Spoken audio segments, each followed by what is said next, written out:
안녕하세요, 여러분. 저는 부모님 사이가 워낙 안 좋은 경우였어요. 친가 쪽에 잘 살았고, 반면에 외가 쪽은 형편이 어려웠습니다. 집안 수준의 차이 때문이었을까요? 사랑만 믿고서 서로만 보고서 결혼하셨던 저희 부모님은 결혼 생활 도중에 사고방식의 차이 때문에 많이 고전하셨어요. 태어나고 자란 환경이 달랐기에 그것으로 인한 차이는 쉽게 극복할 수 있는 게 아니었나 보더라고요. 이래서 사람은 서로 비슷한 환경에 상대하고 결혼을 해야 편하다는 말이 있는가 봐요. 사실 그렇다고 하더라도 서로를 배려하고 위하고 양보하는 자세만 있었다면 어떻게든 난관을 이겨나갔겠지만 저희 부모님께서는 해당이 안 되었던 것이겠죠. 부모님은 양가의 반대를 뒤로하고 결혼하셨던 분들이에요. 그래서 양가 어른들이 저희 부모님을 바라보는 눈초리가 내내 곱지 못하였죠. 지지를 계속 얻지 못했습니다.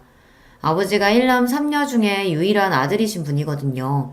그리고 친가는 워낙 아들을 우선시하는 가풍이 있었고요. 내가 일찍부터 우리 아들 좋은 집 아가씨라든지 그게 아니면 많이 배워서 고상하고 지적인 인물하고 결혼시키려고 했었어. 에이, 근데 어디에도 해당되지 않는 그런 며느리를 맞을 줄 상상도 못했네. 친어머니께서는 저희 엄마를 당연하다면 당연하게 처음부터 무척이나 마음에 안 들어 하셨습니다. 집안이 좋은 것도 아니고 돈이 있는 것도 아니고 가방끈이 길거나 하면 모르겠는데 그것도 아니면서 특별히 잘난 구석도 없었거든요. 친할머니의 눈에 비친 저희 엄마의 모습은 그야말로 빵점짜리 며느리였다고 합니다. 그래서 기함을 하셨으나 결국에는 자식에게는 부모 없다는 말처럼 결혼을 강력하게 고집하시는 아버지의 뜻을 꺾지 못하셨던 거예요. 외가는 또 외가 나름대로 엄마가 집안 수준 차이 나는 사람하고 결혼하겠다고 그러니 난리였고요. 그 집안에서 널 반기지도 않는데 너는 왜 구태여 그런 가시밭길을 걸으려고 해? 사람은 뭐든 자기 분수에 맞게 살아야 되는 거야. 그래야 마음 편안하고 행복한 거야, 이거사. 너 잘 생각하고 결정해야 돼.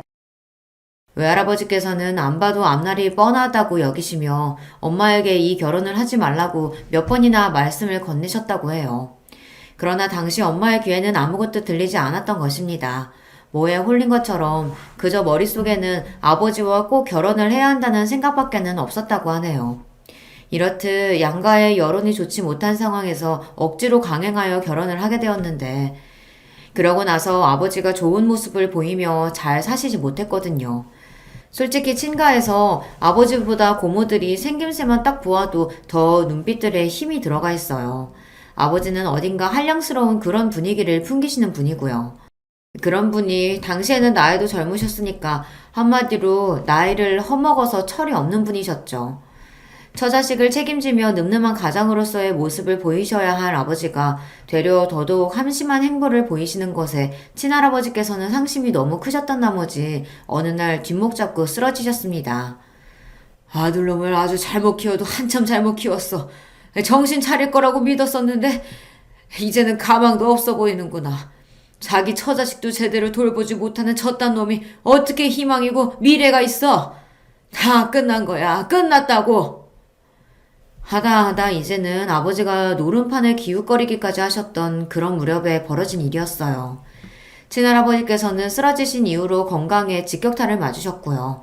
점점 더 악화만 되어가셨고 회복세는 꿈도 못 꾸었습니다. 당신의 아들이 원망스럽다고 하시며 몸져 누우신 친할아버지를 바라보시는 동안 친할머니의 속에 열불이 타오르고 있었죠. 크게 분노하신 나머지 친할머니께서는 이제 당신의 아들로부터 등을 돌리고 사시겠다 선언까지 하고 마셨어요. 친할머니로 하여금 못난 아들 쳐내고 원흉인 며느리하고도 선을 딱 그어라. 이렇게 행동하시도록 옆에서 열심히 부추긴 존재들이 있었으니 그분들이 바로 제 고모들이었습니다. 뒤에서 고모들이 그런 공작까지 벌이고 있는데 저희 엄마가 뭘 어떻게 당해내실 수 있었을까요? 그저 팽하면 팽하는 대로 팽 당하셨고요. 원망의 화살이 날아오는 대로 그걸 맞고 쓰러지시는 것밖에는 하실 수 있는 게 없었습니다. 결혼 생활에서 돈과 사랑 둘 중 어떤 것이 더 중요할까요? 결혼은 사랑을 가장 큰 전제로 하는 행위죠. 그러나 확실한 건 돈이 없으면 살기 힘든다는 것입니다. 이상과 현실은 언제나 다른 법이잖아요. 사랑이 이상이라면 돈은 현실이었습니다. 잘 사는 쪽인 친가의 외면을 받게 되자 그것만으로도 저희 집은 어려워졌습니다. 우선 아버지가 마음을 전혀 다잡지 못하셨고요.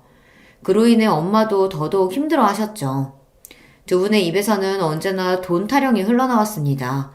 그놈의 돈이 사람을 얼마나 예민하게 만들고 또 비참하고 처절하게 만드는지 저는 부모님의 날이 선 대화들 덕분에 아주 어렸을 적부터 깨우쳤었네요. 결국 제가 9살이 되었을 때 부모님이 따로 살기 시작하였습니다. 별거 생활이었고요. 이듬해 아예 이혼을 하셨습니다. 저는 친오빠가 한 명 있었는데요. 저보다 7살이나 많았어요. 나이 터울이 좀 있죠. 부모님이 이혼하시고 나서 오빠가 아버지와 살았습니다. 저는 엄마와 살았고요. 이혼하신 뒤 그리 얼마 지나지 않아 아버지는 새로 어떤 분을 만나기 시작하신 것 같았어요. 얼핏 그런 이야기가 들려오자 외할머니께서는 당장에 눈이 휘둥그레져 지금 이럴 때가 아니라며 하루라도 더 빨리 서둘러서 재혼을 하는 게 좋지 않겠냐며 그때부터 엄마를 들들 볶으셨어요. 아버지 쪽에 소식이 들려오자 괜히 마음이 조급해지면서 엄마의 재혼 문제를 빨리 서두르는 게 좋겠다는 판단이 드셨던 모양입니다. 더 늙기 전에 승부 봐야지. 네? 승부라뇨? 엄마는 대체 무슨 승부를 이야기하시는 거예요? 야 이거사, 여자는 나이가 경쟁력이고 생명력이야. 하루라도 더 젊을 때 남자 새로 만나야 돼. 너 정신 똑바로 차려. 알았지? 외할머니께서는 진작에 안 될 것 같아서 반대했던 그딴 결혼 생활 따위는 없었던 것으로 당신은 이미 그렇게 생각을 하고 계신다고 하며 엄마에게 새로 남자를 만나 새로 가정을 꾸리는 것에 집중하라고 목소리를 높이셨습니다. 엄마는 내키지 않는다는 표정으로 한숨을 푹푹 쉬고 다니셨고요. 그리고 제가 마음에 걸린다는 듯 재혼 이야기가 나올 때마다 자꾸만 저를 쳐다보셨어요. 저는 그런 시선을 받는 것만으로도 부담스러웠던 것 같아요. 마치 제가 엄마의 새 출발에 있어서 걸림돌이라는 낙인이라도 그때마다 찍히는 기분이었거든요. 저의 그런 느낌은 완전히 착각이 아니었나 봅니다. 외가에서는 여자가 남자를 잘 만나서 기대고 의지하며 사는 게 선택이 아닌 필수라고 하며 계속 엄마의 재혼을 추진하였어요. 그러면서 저는 내쳐졌어요. 엄마가 재혼을 하셔야 하는데 저의 존재가 걸리적거린다면서 외할머니께서 유독 저를 싫어하셨거든요. 변변하지 않은 외가의 형편에 저를 도맡아 키우기도 부담스럽다고 하셨고요. 그 결과 저는 친가로 보내셔서 친할머니와 함께 지내게 되었습니다. 어쩌다 보니 그렇게 되더라고요. 친할아버지께서는 돌아가신 뒤였고요. 저는 중학교 입학 직전부터 친할머니와 살게 되었습니다. 당연히 그걸 제가 원해서 그렇게 된 건 아니었고 순전히 어른들의 사정으로 그리고 어른들의 결정으로 그렇게 되었으며 저는 거부할 엄두도 못 낸 채 그냥 따랐을 뿐이었습니다. 오빠는 대학생이라 바빴고 자기만의 생활을 독립적으로 이미 하고 있었어요. 아버지는 대관절 어디에서 뭘 하고 지내시는지 그때부터 제가 알 일이 없었고요. 엄마는 등 떠밀려 재혼을 하신 상태였죠. 이게 다 무슨 상황일까 싶었고 저희 집처럼 이렇게 개판으로 돌아가는 집이 또 있을까 궁금했습니다. 저는 매일같이 눈칫밥을 먹으며 지내야만 했는데요. 하필 사춘기 나이였기 때문에 저는 더욱 예민하고 고심해졌던 것 같아요. 이래나 저래나 결국 친할머니께서 저를 허락해주시고 받아주신 것이었기 때문에 제가 같이 살 수 있었으므로 고모들은 이 부분을 무척이나 못마땅하게 여겼습니다. 저 때문에 고모들이 친할머니와 감정적으로 자주 싸우고 다투는 모습을 보게 되어 마음이 불편한 따름이었네요. 엄마도 정말 이러시는 거 아니에요. 너무하잖아요. 이러다가 결국에는 돌아가실 때 아들한테만 재산 다 물려주겠다고 하실 건 아니죠? 고모들은 단단히 화가 나 있었습니다. 지금까지 효도는 딸들이 다 해왔고 부모 속 한 번 크게 안 썩이고 사고 한 번 안 치며 조용히 잘 살아왔건만 온통 자기 멋대로인 아들이 옛날에 대우와 편애를 받았던 것으로도 모자라서 그 아들이 싸질러 놓은 똥을 집에 끌어안고 수습하는 꼬라지가 너무나도 보기 싫다는 이야기였습니다. 고모들이 표현하는 똥이라는 것은 바로 저를 지칭하는 것이었고요. 아버지가 싸질러 놓은 똥으로 비유되는 존재가 저라는 것에 사춘기 나이에 얼마나 충격을 받았고 상처를 받았는지 몰라요. 하지만 고모들은 친할머니의 딸들이었고 미운 오리새끼인 제가 넘볼 수 있는 위치가 아니었습니다. 저는 한없이 그저 더더욱 눈치나 보며 땅굴을 파는 수밖에 없었네요. 고모들은 저를 향해 집안의 재산을 한 푼도 탐내지 말라고 엄포를 놓으시기도 했었어요. 너 혹시나 착각하지 마라. 네 몫은 없어. 너 걷어주고 먹여주고 입혀주고 이러는 것만으로도 너는 감지덕지인 줄 알아. 감사한 줄 알고 매사에 겸손하란 말이야. 알았어? 항상 주제 파악 잘하고. 고모들은 제가 거슬려서 미치겠다는 당신들의 심정을 숨길 신용조차 안 하셨고 눈빛과 말투로 전부 드러내셨습니다. 노골적으로 누군가로부터 미움을 받는다는 건 정말 괴롭고 힘든 일이었어요. 아무리 의연해지려고 해봐도 마음 먹은 것처럼 되지를 않았죠. 괜찮은 척을 하는 것조차 너무 힘들었어요. 차라리 고모들이 아예 친할머니와 심각하게 싸우고 사이가 틀어져서 서로 안 보고 살게 되면 좋겠다고 그런 기도를 속으로 할 정도였죠. 하지만 야속하게도 그런 일은 일어나지 않았고요. 고모들은 꾸준히 친할머니께 안부를 전해왔으며 종종 찾아오시는 경우도 있었습니다. 저는 집에 고모들이 와 있을 때면 한 공간에 있는 것도 불편해서 일부러 계속 밖에 있었어요. 정처 없이 길을 떠돌다가 한참 만에 집에 돌아갈 때도 있었고요. 어머나, 너 이제 오니? 뭐 하다가 이제 와? 이런 늦은 시간에. 아, 고모 계셨어요? 그게 오늘 학원이 좀 늦게 끝나서요. 고모들이 이미 가신 줄 알았다가 집에서 맞닥뜨리면 심장이 바닥까지 내려앉는 기분이었습니다. 우물쭈물 억지로 핑계를 대고 나면 오만 잔소리가 날아들었댔죠. 학원비가 얼마냐, 학원은 어디 동네로 다니냐, 너 성적 얼마나 나오냐, 목표 대학은 어디냐, 지금 용돈은 얼마 받냐, 이런 질문들은 제 숨통을 조여왔습니다. 고모들은 망설임 없이 저를 애물단지라고 칭하였어요. 얘가 보니까 서울대 갈 머리도 아니라서 공부 쪽으로 기대하긴 글렀어.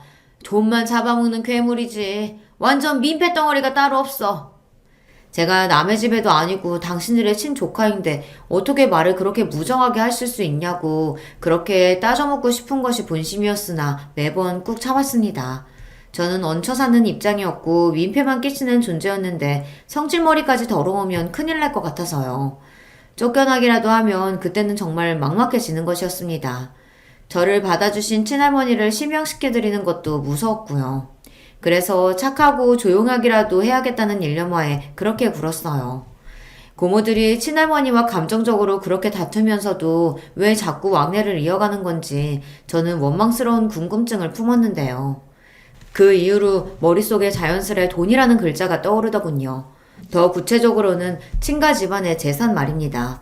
그 재산 때문에 고모들이 그러시는 것 같았어요. 그런데 저는 친할머니께서 돈을 잘 쓰시는 걸 본 적이 없었습니다. 그래서 잠시나마 집안의 재산도 썩 그렇게 마땅히 없는데 고모들이 괜히 과장스럽게 호들갑을 떠는 것인가 싶기도 했었는데요. 상황이 돌아가는 걸 가만히 살펴보니 친할머니께서 일단 재산을 쥐고 계시는 것은 맞는 것처럼 보이더군요. 고모들과 또 한 번 말다툼을 벌이셨던 친할머니께서 어느 날 돈 이야기를 하시며 절대 못 준다고 그러셨거든요. 내가 죽어서 두 눈두덩이에 흙이 덮이기 전에는 절대 그 돈 못 줘. 그렇게 되기 전에는 나한테 재산 같은 건 없다고 생각하고들 살아라. 먹고 죽을래도 돈 같은 거 없으니까 하여간 그런 줄 알아. 생각에 아주 완고하신 것 같았습니다. 친할머니께서는 일절사체를 안 부리셨어요. 제가 아주 어렸을 때보다 나이가 더 드시면서 더더욱 지출을 줄이시는 것 같은 느낌이었습니다. 정확히는 친할아버지께서 돌아가신 이후 그렇게 노선을 정하신 모양이었는데요. 돈 문제 때문에 학을 떼셔서 일부러 자린고비처럼 지내시는 듯 하였습니다. 자꾸만 집안에서 돈, 그놈의 돈 이야기가 나올 때마다 저는 자동으로 움츠러드는 것 같았어요. 저는 돈 한 푼 안 벌면서 축내기만 하는 입장이었으니까요. 학생이고 미성년자라서 당연히 어쩔 수 없는 문제였지만 이상하게 저는 마음이 편하지 않았고 매번 좌불안석으로 눈치가 보였습니다. 고모들이 하도 저를 못마땅하게 바라봐서 더욱 그렇게 되었나 봐요. 게다가 제가 고등학교에 다니고 있었을 때 엄마가 이혼을 하셨거든요. 두 번째 이혼이었죠. 그 소식에 친할머니께서는 오만상을 쓰시며 한숨을 크게 내쉬셨는데요. 고모들은 한동안 저희 엄마 이야기로 열심히 입을 움직이셨는데 내용은 전부 욕밖에 없었습니다. 엄마를 흉보는 흐름은 자연스레 그 딸인 저 또한 욕하는 것으로 대부분 그렇게 이어졌었고요. 제 고개는 더더욱 아래로 처박히게 되었죠. 불행하고 안타깝게도 엄마는 재혼했던 아저씨한테 맞고 사셨던 모양이었습니다. 그 아저씨는 사람 때린 것도 모자라서 바람까지 피웠다고 하네요. 한마디로 인간 말종이었던 거죠. 비록 당신이 맞고 사셔도 꾹 참으셨던 엄마는 그 아저씨가 불륜을 저지르는 바람에 이혼을 당하시게 되자 망연자실하셨어요. 이렇게 될 줄 알았다면 내가 왜 미련하고 멍청하게 참고만 살았을까? 이혼을 또 해선 안 될 거라는 생각에 그저 꾹 참고 견디는 게 능사라고 여겼는데 전부 부질없었구나. 내가 천하의 바보였고 어리석었어. 지난 날이 후회된다. 내 인생을 어디서 보상받을 수 있을까? 누가 내 아픔과 억울함을 알아주기나 할까? 엄마의 두 번째 이혼으로 외가는 초상집 분위기가 되었고요. 엄마는 너무 힘들어하시며 이모에게 하소연을 늘어놓으셨다고 합니다. 그러나 이모는 엄마의 괴로움을 감당하기 벅차다고 하시며 처음에는 들어주고 맞춰주는 척 하시다가 이내 슬그머니 발을 빼고 마셨어요. 한동안 이모는 연락두절 상태로 지내셨어요. 엄마의 문제로 골치 아픈 상황을 같이 겪기는 싫다는 뜻이었습니다. 외할머니께서는 화병에 걸려 알아 누우셨고요. 저는 그때 제가 할 수 있는 거라고는 숨죽여 가만히 있는 것과 공부뿐이었습니다. 그나마 학교에서 하루 종일 시간을 보내는 고등학생이라 다행이라는 생각을 몇 번이나 했었네요. 집에서 친할머니를 마주치는 그 짧은 시간도 당시에 저에게는 부담이었던 것 같아요. 무슨 소리를 들을지 겁이 났습니다. 혹시나 고모들을 마주칠까봐 주말에도 눈을 뜨는 대로 후다닥 준비를 마치고 독서실이나 도서관으로 향했었죠. 그렇게 고등학교 생활이 끝날 때까지 집에서는 거의 잠깐 잠만 자면서 그렇게 지냈던 것 같습니다. 그랬던 제가 재수 생활은 꿈도 꿀 수 없었죠. 대학은 무조건 한 번에 가야 했었는데요. 그럭저럭 괜찮은 대학교에 합격할 수 있었습니다. 할머니께서는 저에게 수고 많았다고 하시며 흔쾌히 등록금을 내주셨었죠. 그리고 고모들은 이제 성인이 되었으니 저보고 집을 나가서 살라고 입을 모으셨어요. 설마 계속 빌 붙어서 지낼 건 아니지? 생활비는 받아서 쓴다고 해도 사는 것만이라도 나가서 살면 안 되겠니? 네 오빠는 대학생 되자마자 그렇게 지냈잖아. 너도 그렇게 해야지. 지금 생각해보면 서럽게 짝이 없는 고모들의 그런 언행을 제가 일방적으로 참기만 해야 했다는 것이 어처구니가 없네요. 하지만 당시에는 그저 입을 꾹 다무는 수밖에 없었어요. 저도 나가서 살 수만 있다면 그것이 최선이라고 여기고 있었기에 당장 자취생활을 시작했습니다. 할머니께서는 나이도 어린 여자애가 혼자서 어떻게 살겠냐며 걱정하셨지만 당시에 저는 그게 어느 정도 가식일 거라고 여겼던 것 같아요. 그저 빈말로 그렇게 말씀을 건네신 것 뿐이라고 여겼던 것이었죠. 얼떨결에 떠맡다가 꽤 오래 감당하고 있어야 했던 짐, 그게 바로 친할머니에게 저라는 존재였을 텐데 제가 눈치껏 사라져 드리는 게 좋을 것 같더라고요. 양심적으로 구는 게 맞을 것 같았어요. 그래서 자취생활을 바로 시작했었고 전공이 같은 한 살 위 언니하고 학교 인터넷 게시판을 통해서 알게 되어 같이 룸메이트 생활을 하며 돈을 아낄 수 있었습니다. 금전적인 지원은 처음 자취생활을 시작했던 그때만 받았던 듯 싶네요. 그 이후로는 알아서 생활비를 벌어서 지냈어요. 닥치는 대로 아르바이트를 했고요. 그런 생활에만 몰두하면 성적 관리가 안 되니 남은 시간에는 학교 열람실에 처박혀서 지냈습니다. 게다가 열심히 대학 생활을 하고 있던 저에게 엄마가 연락을 해오셨어요. 우리 딸 잘 지내지? 왜 이렇게 보고 싶은지 모르겠다. 생각만 해도 그냥 막 눈물이 날 것 같아. 저를 생각하시는 것만으로도 눈물이 난다고 하시며 제가 너무 보고 싶다고 그러셨습니다. 다른 사람도 아니고 저희 엄마인데 그렇게까지 말씀을 하시니까 솔직히 한편으로는 어이가 없다가도 무시가 안 되는 거예요. 너무 피곤한 일상 가운데서도 엄마를 만났었죠. 그런데 엄마의 상태가 좋지 못한 게 제 눈에 딱 보여 가슴이 아팠어요. 엄마는 잘 웃으시며 이야기를 하시다가도 갑자기 힘이 쭉 빠진 모습으로 스스로를 비하하는 욕을 중얼거리셨고요. 만약에 당신이 갑자기 이 세상을 떠나게 되더라도 제가 너무 많이 놀라거나 슬퍼하지 않았으면 좋겠다는 소리를 거듭하셨습니다. 그 모습을 보니까 제가 불안해지더라고요. 엄마의 정신 상태가 온전하지 못하다는 게 너무 잘 느껴졌어요. 그래서 고민하다가 외할머니께 직접 연락을 드렸어요. 그랬더니 외할머니께서 딱 이런 말씀을 하시더라고요. 힘든 걸로 따지면 내가 제일 힘든데, 내가 제일 속상하고 내가 제일 괴롭고 내가 제일 죽을 맛인데 너는 이런 할미한테 웬 소리를 하는 거니? 그런 말씀을 하시니까 제가 말문이 자동으로 막혔습니다. 그렇다고 하시는데 거기다 대고 제가 뭐라고 말씀을 드리겠나요? 엄마가 그동안 의지할 곳 하나 없이 심적으로 방황을 크게 하시며 너무 힘드셨겠구나 싶어 제가 잘 돌봐드려야겠다는 마음을 먹게 됐었죠. 저라고 해서 그게 달가웠던 건 아닙니다. 저야말로 제 코가 석자였다고 말씀을 드리고 싶네요. 너무 힘들었어요. 하루 24시간이 부족했고 몸이 10개라도 지칠 지경이었습니다. 그런 저의 일상에 엄마라는 제가 돌보고 신경을 써야 할 존재까지 끼어드니까 이제는 아예 죽을 맛이었죠. 그냥 정신력으로 이를 악물고 버텼던 것 같아요. 그러는 수밖에 없었으니까요. 그때 하루하루를 너무 악착같이 지냈기 때문에 저는 대학 시절을 회상하면 별다른 캠퍼스 추억 같은 게 없어요. 피곤해서 사람들이 많이 지나다니는 도서관 건물 앞에 벤치에서 코를 골며 잠들었던 일화라든지 새벽까지 열람실에서 공부를 하다가 코피가 나서 화장실로 달려가던 도중 넘어졌던 일화라든지 그런 것들밖에는 이렇다 할 일도 없었죠. 죽어라 노력해서 졸업까지 무사히 했었고 쉬면 안 될 것 같아서 무작정 빠른 취업부터 했었습니다. 그때도 왠지 친할머니나 고모들의 눈치가 보였던 것 같아요. 고모들이 제 쪽을 주시하면서 혹시나 집안의 원조를 바라는 건 아닐지 감시하는 기분이 계속 들었기 때문입니다. 습관적으로 억눌려 있었던 것이죠. 그래서 즉각 취업을 했었고요. 그러고 나서 입사 한 달 뒤 첫 월급을 받았었는데 기쁘고 성취감이 들다기보단 되게 허무하고 머리가 멍해지더라고요. 속으로 내가 왜 취업을 했고 내가 왜 이러고 살지? 내가 원하는 건 뭐지? 돈을 많이 버는 건가? 벌어서 근데 뭘 어쩔 거지? 이런 질문들만 끊임없이 들어 괴로웠던 것 같아요.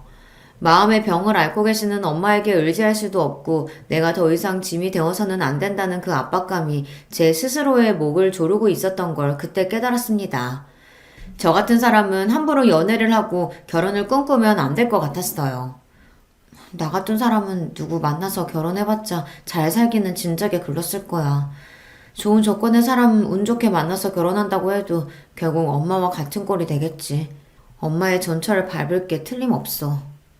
많이 지쳐버렸던 저는 꽤나 비관적인 자세를 가지고 있었습니다. 부모님의 이혼 이후 거의 소식을 주고받지 않으며 지냈던 친오빠였는데요. 그런데 신기하게 오빠도 결국 저와 비슷했던 모양이더라고요. 외국으로 아예 떠난다는 연락을 받게 되었어요. 살면서 겪어온 이런저런 상황에 질리다 못해 아예 이 나라를 떠버리고 싶다는 생각을 진작부터 해왔다고 하더라고요. 비록 친밀한 남매 사이는 아니었으나 같은 환경을 공유했다는 것만으로도 동질감이 느껴져서 그제서야 비로소 오빠가 가깝게 느껴졌던 순간이었네요. 연락을 주고받자며 약속을 했었고 각종 연락처를 그때 교환했었고요. 오빠가 혼자서 몰래 여러가지 준비를 해왔다가 외국으로 홀연히 떠나버리자 아버지도 그것에는 충격을 받으신 모양이었습니다. 이놈의 망할 집구석 때문에 내가 내 아들하고 정상적으로 지내지도 못했어. 그런데 희한하게 화살을 집안에게 돌리시더군요. 집안이 이상해서 오빠가 떠난 거라고 하였습니다. 아버지는 그동안 사실혼 관계에 있는 아주머니와 지내오신 바였어요. 그러면서 오빠는 뒷전이었습니다. 그러셨던 주제에 아들에게서 아버지 대접은 받고 싶었던 모양이더라고요. 그게 깨지니까 괜히 분해서 애먼 곳에 화살을 돌리셨던 것이었죠. 그리고 고모들은 폭발하였습니다. 본인이 똑바로 안 해놓고 여태까지 한 번이라도 똑바로 살아본 적이 있었어? 자기 아들 자기가 등한시해놓고서 왜 애먼 사람들을 잡아? 그러면서 그때 고모들이랑 아버지가 대판 싸웠습니다. 그동안은 똥이 더러워서 피하지 무서워서 피하는 것은 아니라는 식으로 고모들은 아버지를 무시했었고 아버지 또한 고모들을 모른 척 했었거든요. 그런데 이때 제대로 맞붙은 것이었죠. 당연히 쪽수가 많은 쪽이 우세할 것처럼 보였으나 아버지에게는 우군이 있었습니다. 바로 친할머니 말입니다. 자식 문제로 골머리 앓고 있는 사람한테 너희는 그러고 싶니? 너희들은 어쩜 그렇게 매사에 냉혈하니야? 평생 그 모양이구나. 고모들에게 일침을 놓으셨습니다. 그러자 고모들이 굉장히 기가 막혀 하시며 절대로 아버지 같은 한심한 인물이 집안의 재산을 밖에 두진 않을 테니 두고 보자는 말씀들을 남기셨어요. 재산 이야기가 나오니까 그때 아버지가 발끈하셨고요. 그러면서 고모들과 2차전을 벌이셨고 완전히 사이가 틀어져 버렸습니다. 그런데 저는 어쨌거나 아버지의 자식이었고, 그러면서 아버지로부터 완전히 잊혀진 자식처럼 여겨지며 친할머니와 7년간 살기도 했던 그런 존재였고요. 그러니까 집안에서 제가 되게 애매한 위치였습니다. 이럴 때일수록 저는 늘 그랬듯이 조용히 숨죽이고 있는 게 능사라고 여기며 가만히 있었습니다. 아무 소리도 안 했고 아무 참견도 안 했어요.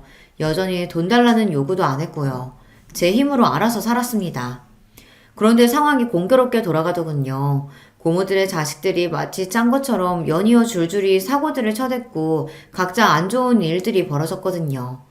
하나의 경우를 가져와 보자면, 아니, 밤중에 뺑소니 사고를 치고 달아나다가 경찰에게 붙잡혀서 인터넷 뉴스에 나오기도 했었습니다. 정말 별별 일들이 놀라울 정도로 계속 터졌고, 고모들은 다들 난리가 났죠. 그러면서 당연히 전부 날이 섰고 예민해진 가운데 돈 이야기가 또 나왔어요. 친할머니와 그 과정에서 고모들이 크게 싸우기도 했습니다. 이제는 그냥 친할머니께서 돌아가실 때만 기다렸다가 그때 돈을 받겠다며 그런 소리들을 고모들이 공공연히 하시기도 하였는데요. 아버지는 정식으로 재혼을 하시겠다고 했다가 혼인신고를 앞두고서 바람을 피우시는 바람에 상대의 아주머니한테 고소를 당하니 마느니 하면서 상황이 복잡하고 시끄러워졌고요. 한마디로 바람잘 날 없는 집안이었습니다. 외국에 훌쩍 떠나버린 오빠가 부러워질 수밖에 없었네요. 저는 그냥 하루하루를 지겹고 힘들어도 억지로 버티면서 살았어요. 일을 다니면서 엄마를 신경 쓰는 일상이었고요. 엄마는 차차 상태가 좋아져서 제법 보람도 있었습니다. 그러던 어느 날 이모가 귀농을 하시겠다고 그랬어요. 특수 작물을 키우면서 앞으로는 시골 생활을 하겠다나 뭐 그런 이야기였는데, 특이한 점은 저희 엄마와 함께 가고 싶다는 뜻을 이모가 밝히셨다는 것입니다. 전에는 내가 신경을 많이 못 써줘서 그게 미안했고 내내 마음에 걸렸어. 항상 그 점이 살면서 미안하더라. 이모가 힘드셨을 때 외면하였던 것이 이모는 계속해서 마음에 걸리셨던 거예요. 그래서 물 좋고 공기 좋으며 평화로운 시골 생활을 같이 하며 안정되게 사는 것이 어떻겠냐는 제안을 엄마에게 이모가 진지하게 주셨던 것입니다. 이모가 진실된 마음으로 그렇게 물어보시는 것을 아시고서 엄마도 고민을 많이 하셨고요.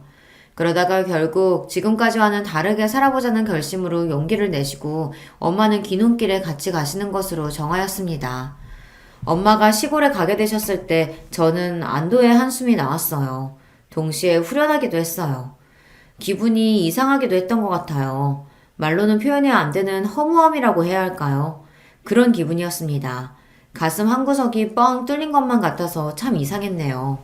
그런 저를 눈치채셨던 것인지 시골로 간지 며칠 지났을 때 엄마가 저와 통화를 하시며 물어보시더군요. 혹시 아직 결혼을 할 마음이 없냐고 말입니다. 곁에 누군가 의지되는 사람이 있고 마음을 나눌 상대가 있어야 좋을 것 같다면서 제가 결혼을 하면 참 좋겠다고 하셨어요. 당신은 저로 인해 회복이 많이 되어 좋아졌지만 반대로 저는 당신으로 인해 더 힘들게 희생하며 지난 몇 년을 보낸 것 같아 마음이 편하지 않다고 하셨어요. 그렇게 엄마는 우는 목소리를 내시기도 하였습니다. 저는 습관적으로 결혼 생각이 없다고 말씀을 드렸다가 엄마가 저에게 그게 진짜 네 본심이냐고 물어보셨을 때 갑자기 목구멍에 뭐가 걸린 느낌이 들었어요.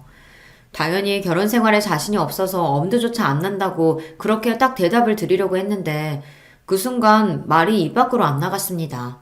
우물쭈물 망설이게 되더라고요. 사실은 제 마음속 깊은 곳에 사랑하는 사람을 만나 가정을 이루고 싶다는 그런 바람이 숨겨져 있었나 보더라고요. 제가 그걸 일부러 애써 외면하며 살아왔던 것일 뿐이죠. 이런 스스로를 마주한 다음부터는 저도 용기를 내보기로 했던 것 같아요. 엄마가 인생에서 다른 풍경을 찾아 시골로 가신 것처럼 저도 다른 일상을 맞이하려면 지금까지와는 다른 발걸음을 해야 할 필요가 있었습니다. 작정을 하고서 누군가를 만나보려고 했는데 그게 생각처럼 쉽지가 않았어요. 이 남자를 만나도 저 남자를 만나도 이상하게 마음이 설레지가 않더라고요. 제 자신이 너무 이상한 사람인가 싶어서 엄마에게 이런 제 문제를 털어놨었는데요. 엄마는 놀랍게도 무조건 저를 지지해 주셨어요. 아니야, 급할수록 돌아가라고 하잖아. 굳이 성급하게 끌리지도 않는 남자 보며 애쓸 필요 없다. 그래도 엄마는 제가 이왕이면 하루라도 빨리 결혼하길 바라시는 거 아니에요? 못난 이 엄마 팔자 네가 닮을까봐 그게 걱정일 뿐 결혼은 얼른 했으면 좋겠지. 그치만 진짜로 사랑해서 결혼하더라도 너 죽고 나 죽고 하는 게 결혼 생활이야. 그럴 판국에 진짜 사랑도 아닌 것 같은 그런 남자하고 결혼하려고 애쓸 필요가 그게 없다는 거지. 그건 시작부터 불행으로 덮어놓고 가자는 얘기거든. 엄마가 진지한 목소리로 해주신 말씀에 제가 안심이 됐었네요. 그리고 어느새 엄마에게 상담을 하고 도움을 받는 제 자신을 발견할 수 있어 그 점이 놀랍고도 좋았습니다.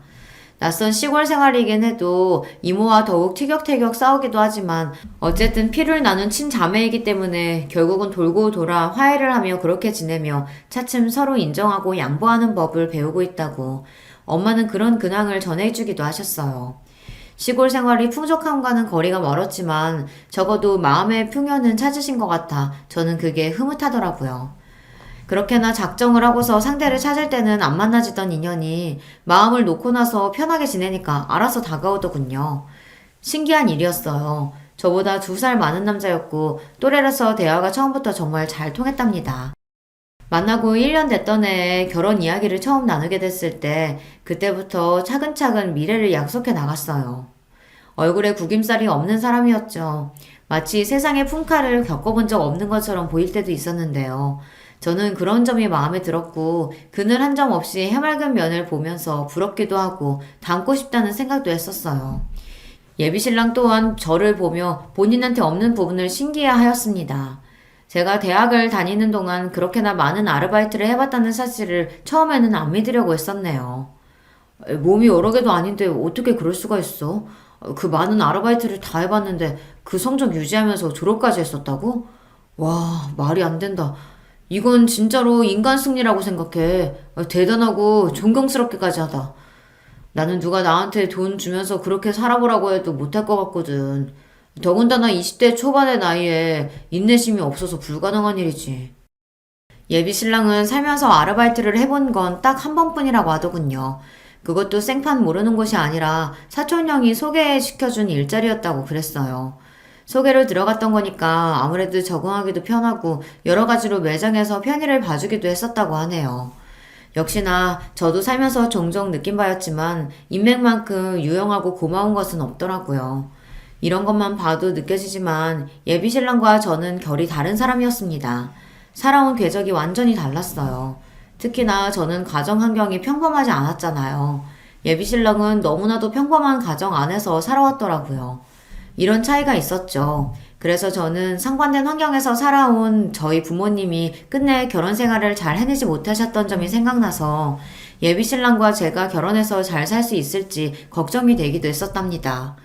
결혼하고 싶은 마음이 있는 것과는 별개로 존재하는 걱정이었어요. 하지만 뭐든 직접 부딪혀봐야 아는 것이라는 믿음으로 예비신랑과 결혼하겠다는 마음을 돌리지 않았고요. 양가에 결혼하겠다는 뜻을 전하게 되었습니다.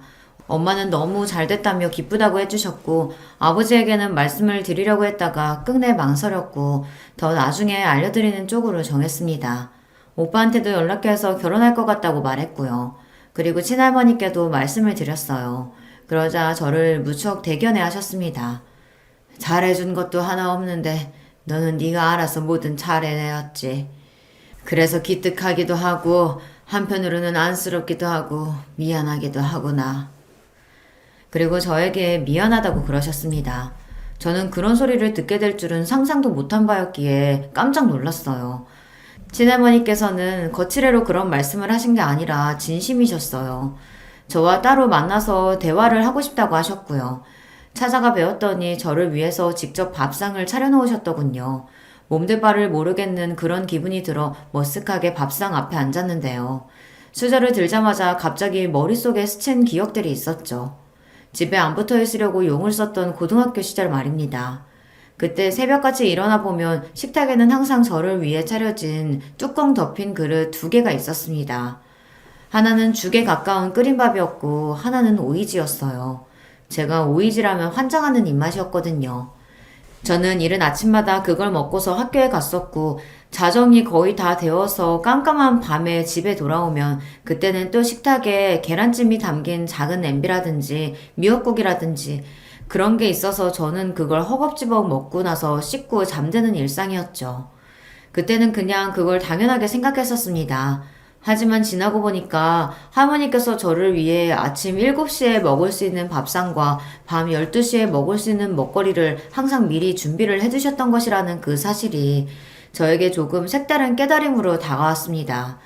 그때 생각이 나서 조금 울컥한 심정으로 친할머니께서 손수 차려주신 밥상을 맛있게 먹었네요. 그러면서 친할머니로부터 이런저런 이야기를 들을 수 있었어요. 고모들도 그 자식들도 또한 제 아버지도 전부 가면 갈수록 친할머니의 심경만 복잡하고 힘들게 만드는 존재들로 자리를 잡은 모양이었습니다. 그간 제가 모르고 있었던 자잘한 일들도 많았더라고요. 고모들끼리 심하게 싸워서 이제는 서로 연락도 안 하는 눈치라고 하였고요. 아버지는 정신 못 차리시고 새 여자를 만나셨으며 허황된 사업 이야기를 꺼내시는 바람에 친할머니께서 학을 떼셨다는 후문이었습니다. 너 하나 잘 건졌다는 생각이 요새 들어 내가 자꾸만 들더구나. 야무지게 자기 앞길 자기가 알아서 개척하고 자기 능력껏 살아보려고 하고 그런 마음가짐이 되어 있는 게 우리 집에서는 너 하나밖에 없어. 아유, 내가 이 사실을 진작에 알았어야 했는데 그랬으면 덜 골치 아프게 살았으려나 싶다. 친할머니께서 씁쓸하게 웃으시는 와중 그 눈가에는 눈물이 묻어나오고 있었습니다. 그 모습에 제가 너무 마음이 아팠어요. 그래서 그동안 못 부려본 손녀로서의 재롱이나 떨어볼까 싶어 제 딴에는 용기를 내어 여러 가지 이야기를 제잘거렸답니다. 그동안 제가 사회생활을 해온 이야기라든가 저희 엄마의 변화 같은 그런 이야기들을 실컷 떠들었더니 어느새 놀랍게도 4시간이 훌쩍 지나 있었더라고요. 시계를 보고 눈을 의심했었습니다. 그러고 나서 왠지 편해진 느낌이 들었었는데요. 친할머니 역시 마찬가지였는지 저를 배웅하시면서도 보내기 아쉽다는 표정을 짓고 계셨고 마지막까지 제 손을 꼭 잡아주시더라고요. 친할머니 댁에서 나오는 길에 올려다본 하늘이 유난히 깨끗해서 앞날이 다 잘 풀릴 거라는 예감이 들었더랬죠. 그로부터 몇 주 후 상견례를 하게 되었어요. 일단 상견례를 하면서 서로 간에 알아가자는 게 예비 시댁 측의 의견이었고 저도 동의했습니다. 그런데 문제는 그때 외할머니께서 갑자기 몸이 안 좋아지시는 바람에 이모 또한 발목을 크게 삐어서 치료를 받고 계시던 와중이었거든요. 그래서 엄마가 도저히 상견례에 참석하실 상황이 아니었어요. 상견례장에는 엄마 대신 친할머니께서 참석해 주시기로 하셨어요.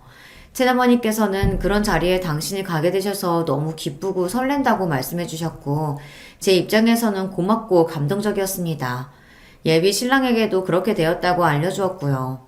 아무런 문제가 없을 줄 알았어요. 그런데 당일 상견례장에 도착해보니 예비 시부모님은 물론이고 예비 시누이 둘까지 와 있는 게 아니겠어요. 예비 시누이들은 결혼을 한 상태였고요. 한 명은 심지어 아주 멀리 살기까지 하는 것으로 제가 그렇게 알고 있었기에 상견례장에서 보게 되니까 많이 당황스러웠죠. 그쪽은 인원이 5이었고 저랑 친할머니 달랑 둘이라서 너무 비교가 되었습니다. 룸도 분명히 의자 3개씩 놓고 마주보는 6인 테이블로 잡았다고 예비 신랑이 그랬었는데 그게 아니라 의자가 4개씩 있는 8인 테이블이더라고요. 그래서 예비 시누이 중 한 명이 의자를 모퉁이에 하나 더 놓고 앉은 모양새였어요. 당황한 제가 예비 신랑에게 눈짓을 보냈죠. 그랬더니 저한테 윙크로 화답하더군요. 어이가 없었습니다. 진짜 문제는 바로 그 가족들의 표정이 안 좋다는 것이었네요. 마지못해 슬쩍 미소 짓는 표정들이었고요. 어떻게 모친이 아니라 할머님이 나오셨냐고 예비 시모가 물어보시길래 엄마가 급한 사정 때문에 못 오셨다고 대답해 드렸어요. 예비 신랑이 전혀 자기 가족들한테 언지를 안 해줬나 보더라고요.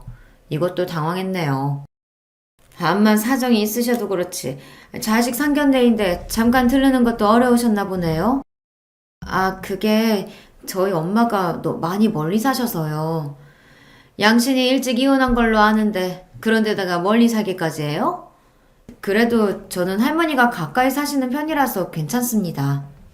제가 열심히 대답을 마쳤을 때 예비 신랑이 해맑은 웃음을 지으며 자기 가족들을 향해 말하기를 제가 할머니 손에 컸다며 그래서 예의 바르고 생활력 강하고 뭐든 잘하는 것 같다며 괜히 슈퍼우먼이 아니라고 하였습니다. 저는 그저 어색하게 웃는 수밖에 없었네요. 그런데 예비 시부는 마치 먼 산을 바라보듯 그렇게 굴고 계셨고 예비 시누이들은 자기들끼리 뭐라고 속닥거렸습니다. 그러더니 아예 예비 시모한테 눈빛을 막 보내는 거예요. 자기들끼리 신호라도 주고받는 모양이었죠.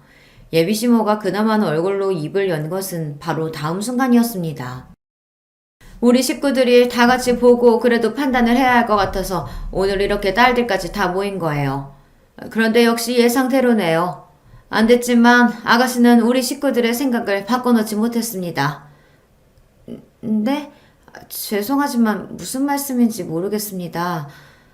이 결혼 없던 일로 해요. 둘이 죽고 못 살아서 더 만나보겠다면 그건 말리지 않겠는데 결혼은 안 돼요. 암만 해도 부모가 이혼해서 할머니 손에 자란 사람은 나는 며느리로 못 받아들여. 질적으로 너무 떨어져.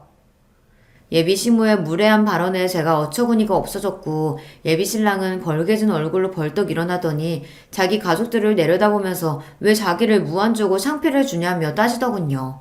그러자 예비 시모가 엄하고도 애틋한 표정으로 예비 신랑에게 이렇게 이야기했고요. 이 녀석아, 다 너를 위해서야. 이 세상에서 제일로 너를 위하는 게 가족이라는 걸 왜 몰라? 그러자 예비 신랑이 묘하게 감동받았다는 표정을 짓는 게 아니겠어요. 그걸 보고서 제가 그동안 사람을 잘못 봤다는 생각이 들어 기가 막히고 배신감이 들었습니다. 자기들끼리 대체 뭐 하는 짓이란 말이에요. 웃기지도 않는 가족이었어요. 저는 민망했고 화가 났고 친할머니께서 이런 상황을 보시게 한 것이 죄송스러우면서도 부끄러웠어요. 미치겠더라고요. 예비 시모가 저를 깔보는 기색으로 제가 불쌍하고 안 됐지만 그런 동정심으로 결혼을 허락해줄 수는 없다고 덧붙였습니다. 친할머니께서 피식 웃으신 건 바로 그때였죠. 잘 됐네요. 나도 이 결혼 그냥 반대도 아니고 결사 반대니까 뜻이 통했군요. 어머 그러세요? 잘 됐네요. 소녀를 위하신답시고 혹시 저희 바제가랑이라도 물고 늘어지시면 어쩌나 내심 걱정하던 참이었는데 아니라고 하시니까 다행이에요. 아이고 누가 물고 늘어진다는 건지 별 황당한 소리를 다 듣겠네. 내가 언뜻 들은 게 전부인지라 정확하게 몰라도 사는 수준이 변변하지 않은 것 같던데 고작 이따위 집안에 내 귀한 소녀를? 참나 말도 안 될 일이지. 저기요 할머님 말씀 가려서 하세요. 이혼 가정에다가 돈 없어서 학교 다닐 때도 아르바이트로 허덕이며 살아온 수준의 아가씨를 며느리로 맞이하기에는 집이 너무 잘 살아서 곤란하다는 거 정도라는 건 알아주시고요. 사는 수준이 얼추 맞아야 하는 법이지. 이렇게 차이 나면 결혼은 당연히 어려운 겁니다. 뭐라고 떠드는 건지 나는 도통 모르겠고 내 재산 200억 정도는 되니까 이거 나한테 고스란히 다 물려받을 내 손녀나 물고 늘어지지 마시오. 말 바꿀까봐 벌써부터 겁나 죽겠네. 친할머니의 입에서 200억이라는 금액이 나왔을 때 상견례장이 찬물 세례를 맞은 듯 하였습니다. 저도 놀라서 심장이 뛰었지요. 친할머니께서 자산가라는 것은 당연히 옛날부터 짐작 가능한 바였으나 구체적인 액수를 접한 적은 없었습니다. 그래서 놀라웠는데 저보다 예비 신랑과 그 가족들이 훨씬 더 놀란 모습이더군요. 특히 예비 신랑은 다리에 힘이 풀렸는지 자리에 앉으려다 잘못 휘청거려서 바닥에 엉덩방아를 찍고 말았습니다. 우당탕 소리가 들려오는 가운데 예비 시부를 선두로 그 가족들이 앞다투어 그 재산이 진짜냐고 물어댔고요. 친할머니께서는 짜증스러운 눈빛을 천천히 쏘아주신 뒤 자리에서 일어나셨고 저는 반사적으로 함께 일어나 부축을 해드렸습니다. 이만 가자. 수준 낮아서 겸상 못하겠다. 돈도 없는 것들 주제에 무식하고 무례하기까지 완전히 저질이구만. 네 할머니 얼른 가요. 제가 사람을 잘못 봐서 큰 실수를 했네요. 아니다. 살면서 누구나 실수는 저지를 수 있는 거야. 그래도 네가 저 인간들한테 우리 집안 잘 산다고 돈 많다고 그런 얘기는 안 해둬서 다행이구나. 네, 정말 그렇네요. 재산 이야기는 입도 뻥끗 안 하길 아주 잘한 것 같아요. 친할머니와 저는 그때 쿵짝이 잘 맞았습니다. 만담을 나누며 상견례장을 빠져나갔고 마지막으로 예비 신랑을 향해서 연락하면 주변에다가 네 가족들 수준이 어떤지 이야기 다 퍼뜨릴 거라는 그런 소리를 남겨주었네요. 간신히 정신 차리고 일어났던 예비 신랑은 제 말을 듣고서 다시 털썩 주저앉았고요. 예비 시부의 넋이 나간 모습, 경악에 질린 예비 시누이들, 그리고 충격에 빠져있는 예비 시모의 얼굴까지 꽤 볼만하다는 생각으로 저는 제법 마음이 개운해져 친할머니와 걸음을 옮길 수 있었답니다. 사랑해서 결혼까지 그렸던 남자였건만 이렇게 한순간에 미련 하나 없이 말끔히 정까지 떨어질 수 있는 건지 스스로 신기했고 허무하기도 했던 것 같아요. 당연히 그 남자는 저에게 따로 찾아와 사죄를 했고 매달렸고 울고 불고 난리를 쳤습니다. 그러나 저는 단호하게 거절했고 속이 시원했네요. 친할머니의 200억 재산 발언은 허풍이 담기지 않은 진심이었고요. 또한 저에게 당신의 재산을 물려주실 작정 또한 진짜로 하고 계신 것이었습니다. 재산을 노리는 하이에나들도 설마하니 그 재산이 미리 저에게 물려질 것이라고는 예상할 수 없었던 영역이었기에 바로 그 점을 친할머니께서 노리셨어요.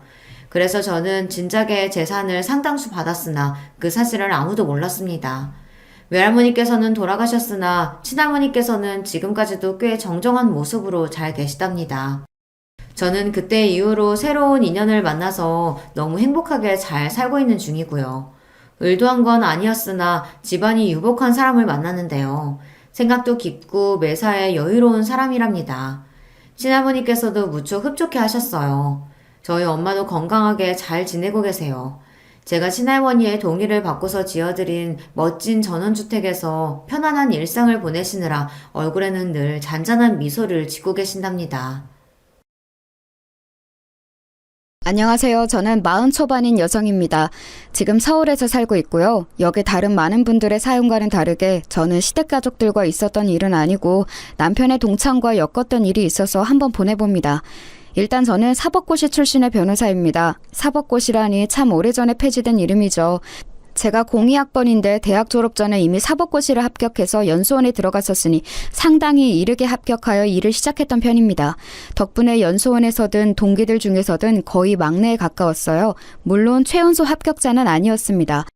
저보다 더 어린 친구가 둘 있었거든요. 제가 대학을 좀 오래 휴학하고서 사법고시를 준비했던 것도 있고 해서요. 아무튼 꽤 어린 시절에 이미 일을 시작했던 터라 법조계 쪽에서 잔뼈가 굵은 변호사입니다. 물론 제가 변호사로 일을 시작한 것은 아니었고요.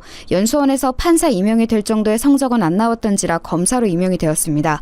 판사는 아시겠지만 연수원에서 탑티어들이 가는 곳이라서 저는 검사로 지망했었죠. 무난하게 검사 임용으로 일을 시작해서 경력을 쌓고 나서 변호사로 개업을 하게 되었습니다. 물론 검사로 일을 상당히 오랜 기간 한 편이었어요. 지금부터 말씀드릴 사연은 제가 30 중반 시절 있었던 일입니다. 당시 저는 꽤 오래 검사 일을 하다가 나와서 변호사를 막 개업했던 시절이었죠. 저는 검사로 일하던 30살 때 결혼해서 남편이 있었습니다. 남편은 법조계 사람은 아니었고요. 일을 하다가 만났던 회계사였습니다. 사건에 좀 억울하게 휘말릴 뻔했는데 제가 사건 처리를 하면서 아닌 것을 밝혀주어서 남편이 고마워했고 저한테 따로 연락을 하다가 사귀게 되었고 그러다가 결혼까지 하게 되었었죠.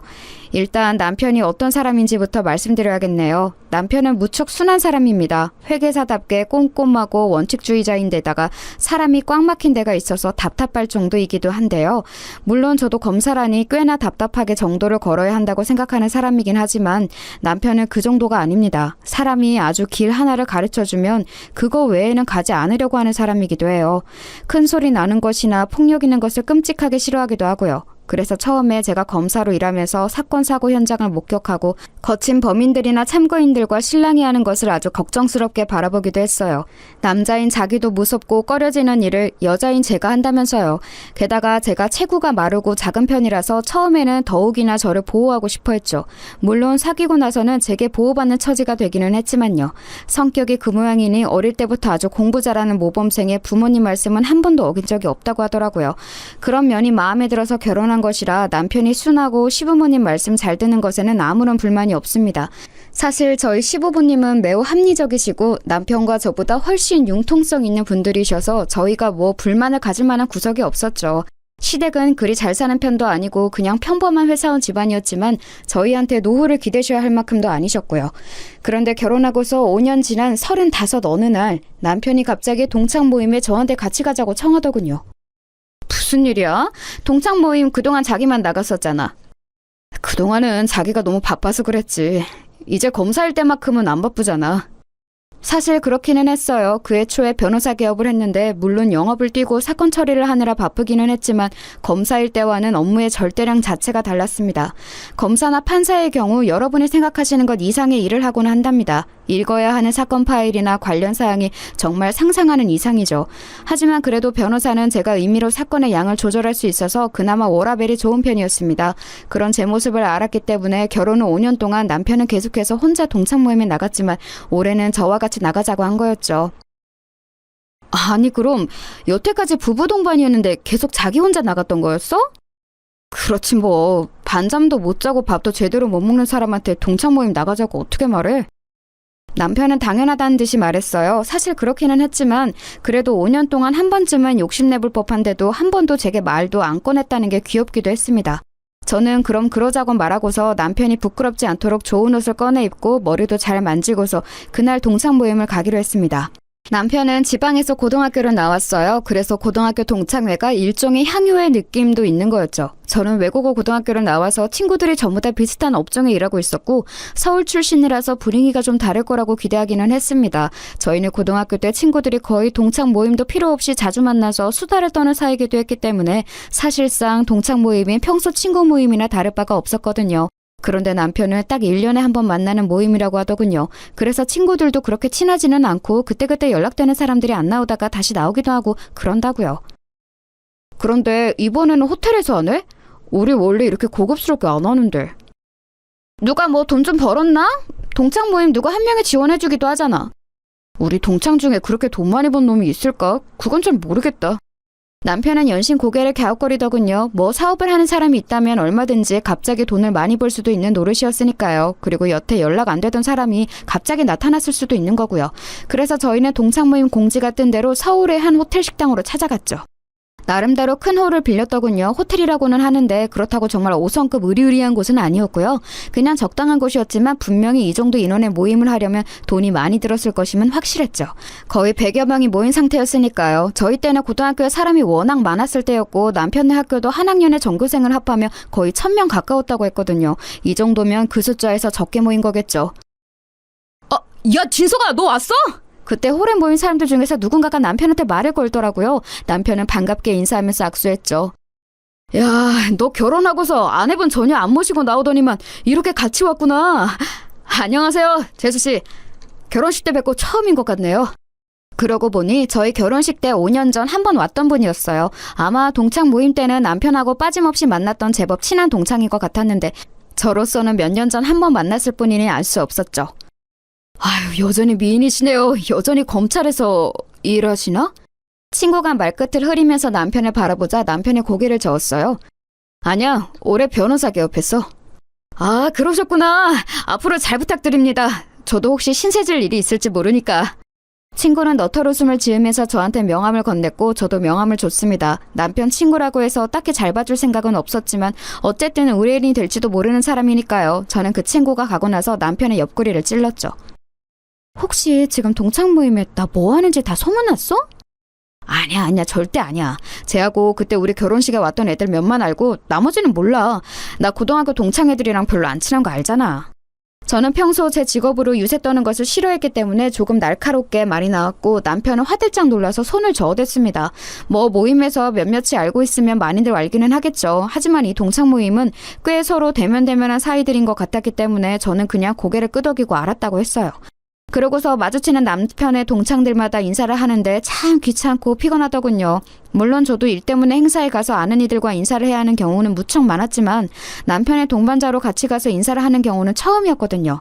나서기를 싫어하는 편이라서 그냥 얌전하게 뒤에만 서서 미소 짓고 인사만 하려니 무슨 고개 까딱거리는 인형이 된 것 같기도 하고요. 반면 남편은 신난 것 같았습니다. 제가 싫어하는 걸 아니까 제 직업은 말 안 하고 그냥 일하고 있어 정도로 소개를 하고 있었는데 동창들이 이빨린 소리로 인사하며 와이프가 미인이다 라고 해주니까 거기에 어찌나 신이 났는지 좀 한심해 보이긴 했지만 그래도 이내 자랑스러워하는 남편이니 거기다 대고 싫은 소리를 할 이유도 없어서 저는 그냥 두고 보기만 했어요.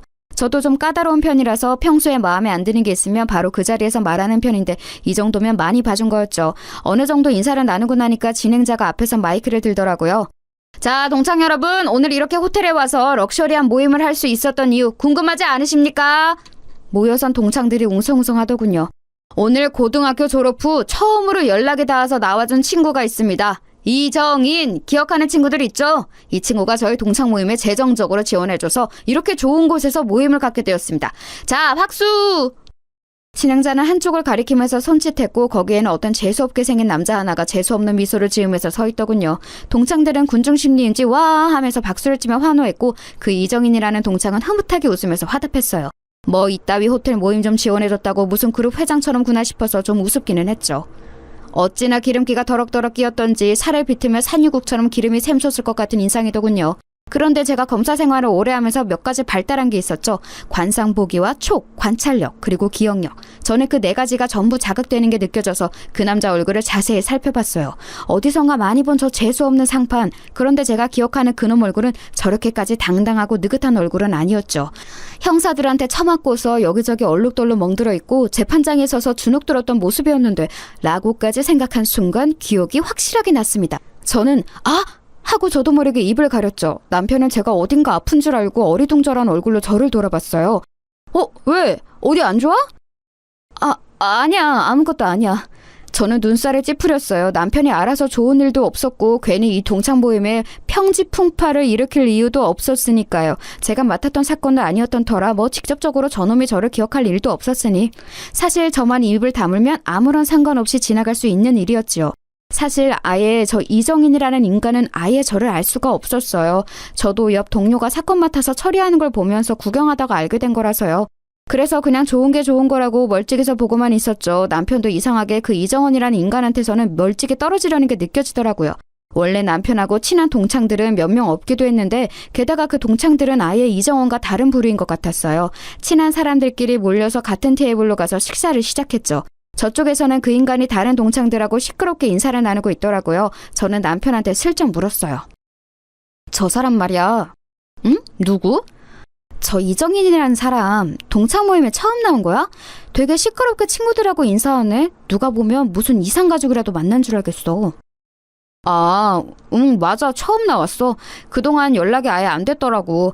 동창 회장이 계속 어지간한 애들은 다 전화 돌리고 그랬는데 전혀 뭐가 없었대. 그리고 사실 동창 회장이 쟤한테는 열심히 연락을 안 한 것 같기는 했지만. 남편이 말꼬리를 흐려서 저는 얼른 그 말꼬리를 잡아챘습니다. 왜 열심히 연락 안 했대? 그게 제가 좀 고등학교 때 행실이 안 좋았거든. 일진 같은 거였나? 뭐 그거 비슷한. 박건산이 또 이런다. 제가 사건 경위라도 알아내려는 것처럼 막 코치코치 캐물으니 남편이 웃으면서 고개를 절레절레 흔들더라고요. 조금 머쓱한 기분이 되기는 했죠. 그런데 그래도 남편의 얼굴이 어딘가 아까부터 별로 안 좋아 보여서 계속 물어봐야 했어요. 자기하고도 무슨 일이 있었던 거야? 별로 기분 안 좋아 보여. 아니 뭐 별건 아니고. 남편은 망설이면서 말을 돌렸고 곁에 있던 친구들도 뭔가 이상한 걸 알아챘는지 저한테 웃으면서 다른 화제로 이야기를 했습니다. 동창생들이 모여있는 곳에서 굳이 옛날 험한 이야기를 꺼내는 건 그리 좋지 않을 것 같아서 저도 일단 그 화제에 응해주기는 했었죠. 그런데 사실 고등학교 때 저런 인간이 친구로 있었다면 솔직히 뻔하긴 하잖아요. 머릿속에서는 이미 여러 가지 상상이 돌고 있었죠. 저런 인간은 대부분 저희 남편처럼 얌전한 친구한테 빵 셔틀이나 가방 셔틀이나 이런 거 시켰을 거고 저희 남편만 그랬던 건 아닐 거고요. 남편이 특별히 트라우마가 있어 보이지는 않고 그냥 기분만 조금 저조해 보일 뿐 친구들도 분위기가 그렇게까지 나쁘지는 않아서 저는 그냥 그 정도였나 보다 생각했어요. 그때 그 이정원이라는 인간하고 이야기를 나누던 남편 친구 한 명이 저희 쪽으로 왔죠. 야, 쟤 요새 사업 좀 크게 하나 본데? 사업? 무슨 사업을 그렇게 한대? 무슨 중견기업 회장님하고 같이 밥도 먹고 하는데 그 회장님이 자기를 너무 좋게 봐서 지금 인맥 쌓아가고 있는 중이라고 막 그러더라고. 와, 그래? 그리고 무슨 국회의원도 자기 굉장히 높게 평가한다고. 아유, 저 새끼 고등학교 때도 그랬지만 입은 잘 털더라. 그 친구는 시끄러웠다면서 귀를 터는 동작을 했지만 부러워하는 모습이었어요. 사실 중견기업이나 국회의원을 끼고서 사업을 시작한다면 꽤 크게 될 확률이 높았죠. 지금도 상당히 돈을 많이 번 모양인데 그게 진짜일지 아닐지는 두고 봐야 알 일이었어요. 저는 검사로 오랜 기간 일하면서 정말 별의별 꼴을 다 봤기 때문에 모든 것을 액면 그대로 볼 수가 없었죠. 게다가 저런 인간은 제가 검사로 있으면서 동료 사건에서 봤던 그 얼굴이라 도저히 좋게 볼 수 없는 건 너무 당연했습니다. 동창회는 동창들과 그 배우자들로 아주 성황이었죠. 저는 홀이 좀 답답해서 바람 좀 쐬고 오겠다고 하고서 로비로 나갔어요. 로비도 그리 넓지는 않았지만 그래도 사람이 적어서 조금 덜 답답했거든요. 호텔 로비 소파에 앉아서 잠깐 쉬고 있는데 그 사이에 담배라도 피러 나갔다 온 건지 그 이정인이라는 놈이 다른 남자 하나와 시끄럽게 떠들면서 들어오더군요. 저는 그냥 모른 척하고 앉아서 핸드폰만 들여다보고 있었어요. 그런데 그 놈이 자기 옆에 있는 남자하고 뭔가 이야기하고서 그 남자를 먼저 들여보내더니 제 쪽으로 오는 거예요. 안녕하세요. 네? 저는 좀 의아해서 그 남자를 쳐다봤어요. 이정인이 제 얼굴을 알 리가 없었거든요. 그런데 그 놈은 제 옆에 있는 소파에 와서 앉더니 씩 웃으면서 제 얼굴을 자세히 들여다보더군요. 솔직히 약간 소름 돋았어요. 그 질 나쁜 사내놈들 특유의 징그러운 눈빛 있잖아요. 흑심 품은 게 뻔히 다 들여다 보이는. 소파도 많은 로비에서 굳이 제 바로 옆에 소파에 앉아서 얼굴을 들이미는데 심지어 담배 냄새가 역해서 견딜 수가 없더군요. 뭐죠? 차가우시네. 미인이라 말 좀 걸어볼까 했더니 순간 저는 정말 이게 미친놈인가 했어요. 슬금슬금 제 손까지 잡으려고 들더군요. 그래서 손을 빼내고서 빤히 그놈을 노려봤더니 머쓱한 채 희죽희죽 웃기만 하더라고요. 아니, 이 로비에 가득한 남자들은 대부분 같은 고등학교 동창생이 당연하고 여자들은 대부분이 그 남자들과 같이 온 배우자나 파트너들인데 그런 여자한테 대놓고 성추행이라도 할 것처럼 덤비다니 너무 징그럽잖아요. 지금 뭐 하시는 거죠? 남자친구하고 왔어요? 아님 혼자? 저기 동창 모임에 내 남편이 있어요. 아, 그래요? 나하고 그냥 좀 잠깐 커피나 한잔 마실래요? 내가 별거 아닌 것 같아 보일지 몰라도 돈은 좀 있는 놈인데.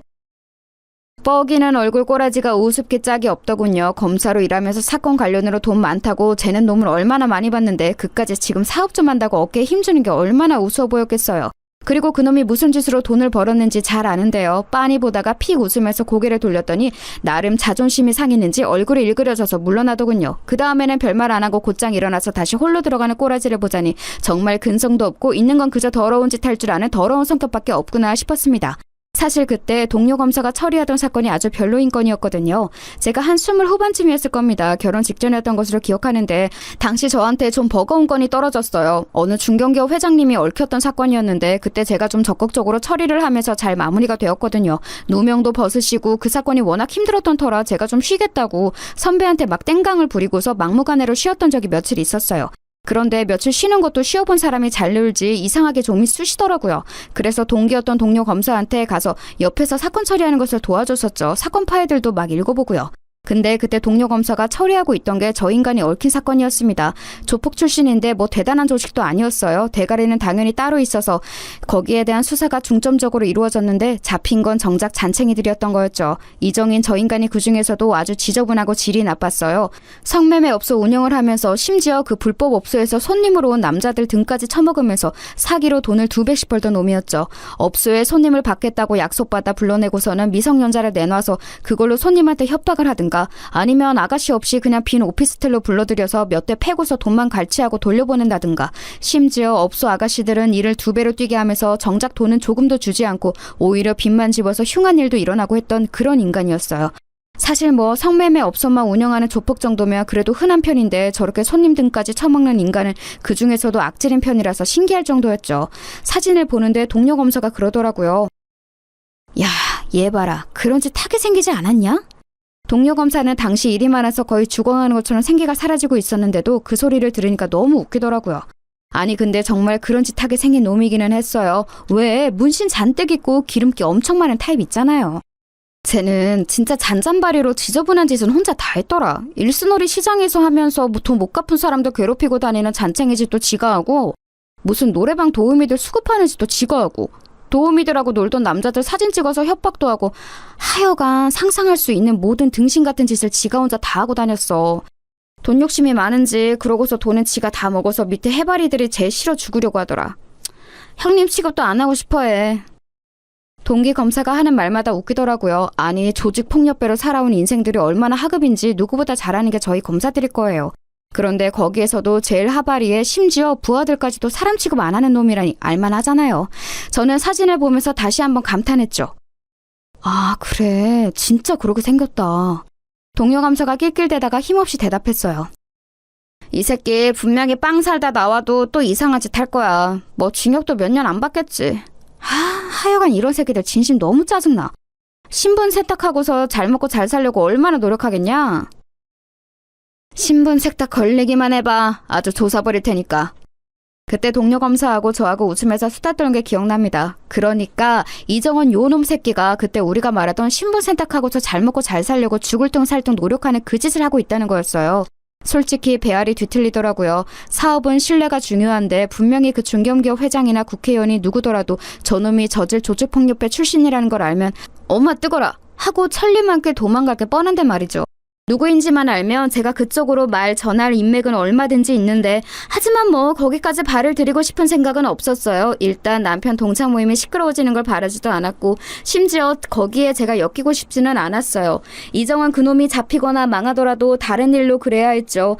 저는 화장실에 들러서 대충 메이크업을 손질하고 머리도 다시 만진 이후에 홀로 들어갔어요. 이리저리 홀을 둘러보는데 남편은 여전히 함께 있던 친구들과 있더군요. 인원이 늘어나서 서너시던 일행이 67쯤이 된 것 같았어요. 저는 약간 미소를 띄운 채로 남편의 곁으로 다가가서 그 곁에 앉았죠. 소파에 푹신하게 앉는 그 순간 저는 건너편에 있는 기름기 흐르는 얼굴을 보고서 깜짝 놀랐어요. 이정인이 그 자리에 있는 거였죠. 이정인도 좀 놀란 눈치로 저하고 남편을 번갈아 봤어요. 뭐야 김진석, 너 이렇게 예쁜 와이프가 있었어? 인사해 자기야. 그 동창인 이정원이고 이쪽은 내 와이프. 저는 로비에서의 일이 없었던 것처럼 활짝 웃으면서 반갑게 인사를 했어요. 이정희는 징그럽게 웃으면서 악수를 위해 제 손을 잡고서는 한참이나 꼼지락대다가 시간이 흐르고서야 손을 떼더군요. 어찌나 징그럽던지. 거기다가 악수함답시고 제 손을 잡고 손바닥을 손가락으로 긁더라고요. 그게 성추행이라는 걸 제가 모르겠어요? 참 더럽게 산 인간답다 싶더군요. 친하지도 않은 동창, 그것도 몇십 년 만에 만난 동창의 아내를 초면에 남편 앞에서 성희롱을 하다뇨. 평소 제 성격 같으면 진짜 단숨에 뒤집어 엎었을 텐데 그래도 이곳은 남편 모임 자리니까 일단 한번 참았습니다. 벌써 두 번째 참는 거라 세 번째에는 진짜 안 참고 너 가만 안 놔둔다 하고 속으로 벼르고 있기는 했었지만요. 이정희는 자리에 앉아서 거들먹거리면서 계속해서 자기 사업 이야기를 풀고 있는 중이더군요. 저는 남편 곁에 앉아서 가만히 그 이야기를 듣기만 했어요. 이정희는 자기가 얼마나 대단한 기업가들과 식사를 하고 다니는지, 어떤 재력가들이나 어떤 정치인들과 인맥을 쌓고 있는지에 대해서 자랑을 늘어놓는 게 역겹게 들리더군요. 그런데 그놈이 주로 이야기하는 중견기업 회장은 제게도 낯익은 사람이었어요. 바로 제가 예전에 사건 해결 당시 저 덕분에 누명을 벗게 되어서 요즘까지도 자주 연락하고 가끔 저와 식사도 하시는 분이었죠. 그분은 상당히 성격이 깔끔하고 단호하신 분이라 저런 놈을 곁에 두실 리가 없는데 싶어서 의아했어요. 하기사 몇십 년을 저질 깡패로 굴러먹으면서 남들 등만 처먹었었으니 오죽 사기치는데 도가 텄을까 싶기는 하더군요. 그 중견기업 회장님도 분명히 이놈을 진지하게 보시지는 않겠지만 일단 나중에 기회가 닿으면 한번 말씀을 드려야겠다는 생각이 들었어요. 저놈이 만난다는 국회의원도 가만 들어보니 그 회장님 인맥으로 만나게 된 사람인 것 같았고요. 너 잘 걸렸다 싶어서 저는 그 자리에서는 그냥 입 다물고 얌전히 있었어요. 아니, 얌전히 있으려고 했다는 게 정확하겠네요. 별다른 일이 없었다면 그 자리는 그대로 파했겠지만 곧 이정인이 저한테 몸을 돌리고서는 고개를 쭉 빼더군요. 재수씨, 그거 알아요? 야, 진석아, 너 그거 이야기했어? 뭘 이야기해? 우리 와이프 내 친구들 잘 몰라. 아, 그럼 이야기 안 했겠구나? 너 쪽팔려서 말 못하긴 했겠다. 그놈은 남편을 한껏 비우는 듯한 얼굴로 말했어요. 남편은 순간 화가 울컥 치미는 얼굴이었지만 원체 순한 사람이었기 때문에 한 번 꼭 참는 얼굴이었죠. 저도 남편이 여기서 나가서는 건 바라지 않았어요. 대체 무슨 소리를 할지 궁금하기도 했고요. 재수씨, 진석이 이 새끼 제 꼬봉이었어요. 고등학교 때 어찌나 말을 잘 듣던지. 그렇게 말하면서 천박하게 이를 데 없이 낄낄거리고 웃더군요. 솔직히 남편의 성향이라든지 이정원 이 새끼의 존재를 알게 되면서부터 고등학교 때 당연히 그랬으리라 생각은 했어요. 그래서 놀랍지도 않았죠. 다만 제가 놀라웠던 건 그걸 와이프 앞에서 말하는 저 멍청한 머리였어요. 꼬봉이라는 게 뭔지 알아요? 아, 여자들 잘 모르지? 여자 고등학교에도 양아치 정도는 있죠? 근데 남고는 달라요. 재수씨, 센 남학생들이 샌님들 다 끌고 와서 심부름 시키는 거, 여기 이 진석이가 내 말을 참 잘 들어줬지. 그치 진성아? 그만해라. 너 좀 많이 마신 것 같다. 실제로 그놈은 술이 꽤 취한 것 같았어요. 하지만 술은 마셨다고 해도 분명히 제정신인 건 너무도 나도 다 아는 사실이었고 저 역시도 그냥 그대로 넘어가줄 생각은 없었죠. 다른 건 몰라도 제 배우자인 남편을 조롱하고 악담한다는 사실을 그냥 두고 볼 수는 없잖아요. 그래서요? 계속해 보시죠. 제가 차가워진 것도 별로 상관하지 않는 건지 아니면 아는 척도 안 하는 건지 이정환 그놈이 계속 얼굴을 제 쪽으로 기울이고서는 짓거리더라고요. 체육 시간에 창고 끌고 가서 내가 꿀려놓고서 짖으라고 하니까 진짜 짖더라고. 재수씨, 심심하면 남편한테 한번 짖으라고 해봐요. 얼마나 잘 짖는지 알아? 정말 개 같거든. 아니 이렇게 예쁜 와이프를 학창시절 내 앞에 서지도 못하던 진서이가 데리고 있다니. 아, 좀 아쉽네. 야, 너 그만하라니까? 어때서 그래? 네 와이프 앞에서 고딩 때 너 찐따 같던 거 까발려주니까 쪽팔려서 그래? 야, 부끄러워하지 마. 너 지금도 그렇잖아. 돈 버니까 때깔은 좋아졌다만 여기 알맹이가 어디 갔겠어? 그러면서 그놈이 남편 가슴께를 손으로 툭툭 치더라고요. 그 손막을 확 잘라버리고 싶은데 남편이 얼른 그 손을 치워버렸어요. 제 표정이 험악해지는 걸 본 거였겠죠. 너 진짜 왜 이렇게 창피하게 구냐? 재수씨 들어봐요. 난 저 새끼 완전히 사람 구실도 못할 줄 알았거든. 아니 기라면 기는 새끼가 어디 가서 무슨 남자 노릇을 해. 그런데 지금 재수씨 보니까 그래도 남자 노릇은 기막히게 하는 모양이네. 이정희는 실실 웃으면서 정말 더러운 말을 이어갔어요. 사실 말버릇이 고약한 건 이상한 일은 아니었죠. 조폭따까지 출신, 거기다 성매매 업소 운영하면서 남자들 사기까지 처먹던 새끼였으니 오죽하겠어요. 거의 인생 폐기물에 가까운 놈이었으니까요. 그래도 반반한 와이프까지 얻어가지고 말이야. 너 진짜 출세했다. 내가 사업하는데 너 고용해줄까? 너 지금 회계사랬나? 야, 멀쩡한 회사 다니고 있긴 하냐? 아, 여봐요 재수씨. 그러지 말고 내 비서로 들어올래요? 온갖 더러운 말을 쏟아내다가 이정원은 제가 안색이 좋지 않았는지 곧 손사래를 치면서 실실 웃었어요. 아니 재수씨 칭찬이에요 칭찬. 재수씨가 얼마나 예쁘면 내가 이렇게 칭찬을 하겠어. 고마운 줄을 알아야지. 야, 너 진짜 그 말 못해? 결국 참다 못한 남편이 폭발하려고 일어나려는데 제가 손을 잡아서 못 일어나게 막았어요. 남편은 일어서려다가 주저앉은 채 저를 봤죠. 약간 멍청해진 순한 얼굴이 귀여웠지만 그게 중요한 때는 아니었어요. 저기 이정인 씨. 아, 왜요 재수씨? 아, 지금 보니 목소리도 예쁘네. 저는 검사 생활을 오래 하면서 저런 놈들 성향을 잘 알았어요. 여자 보고 예쁘다고 하는 게 정말 예뻐서가 아니라 좀 기가 세 보이는 여자를 눌러서 기선제압을 하고 넌 그냥 내 눈요깃거리나 되라는 메시지를 주는 거였죠. 정말 우습게 짝이 없더군요. 명함 좀 줘봐요. 아, 명함? 왜? 나한테 나중에 연락하게? 그놈이 비실비실 웃으면서 저한테 명함을 꺼내 내밀더군요. 그걸 받고서 저는 백 속에서 제 명함을 찾아 대충 그 앞에 던져주고서 핸드폰을 꺼내서 전화를 걸었죠. 신호가 가고 있는데 제 명함을 주워서 본 이정인 얼굴색이 순간 하얗게 질리더군요.